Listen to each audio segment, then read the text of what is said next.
பிள்ளைகள் இன்னும் கொஞ்ச நேரத்தில் ஸ்கூல் முடிஞ்சு வந்துடும் அவள் கேட்டீங்களா. அதுக்குள்ளே படப்பட ஏதாவது சாப்பாடு செஞ்சு வச்சாதான் சாப்பிட்டுட்டு பிள்ளைகள் டியூஷன் போகிறதுக்கு கரெக்டாக இருக்கும்.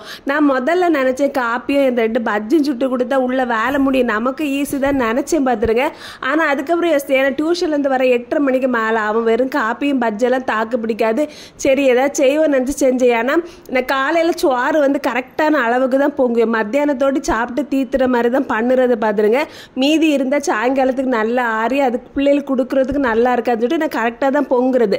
அந்தால பார்த்தேன் மத்தியானம் நண்டு வாங்கிட்டு வந்தாங்க. நான் பிள்ளைகளுக்காண்டி கறி வைக்காம வச்சுருந்தேன். நான் படப்பட நண்டையும் கறி வச்சுட்டு அதுக்கு 2 தோசையும் கொடுத்துட்டு சூப்பராக இருக்கும். நண்டு கறியும் தோசையும் சூப்பராக இருக்கும் பார்த்துருங்க சாப்பிட்றதுக்கு.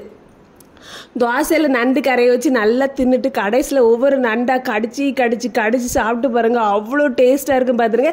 வேலையும் கிட்டத்தட்ட முடிஞ்சிட்டு பிள்ளைகளுக்கு சத்தமாக கேட்குது. படப்படம் தட்டில் எடுத்து கொடுத்தா சாப்பிட்டுட்டு டியூஷனுக்கு கிளம்புக்கு நேரம் ஆகும். இனி 8:30 மணிக்கு அப்புறம் பார்த்தா போதும் பார்த்துருங்க. இனி தட்டில் எடுத்து வச்சாச்சு. சரி கொடுத்துட்டு வரேன். சரி வீடியோ பிடிச்ச லைக் பண்ணுங்கள், மறக்காமல் சேனலை சப்ஸ்கிரைப் பண்ணுங்கள். தேங்க்யூ.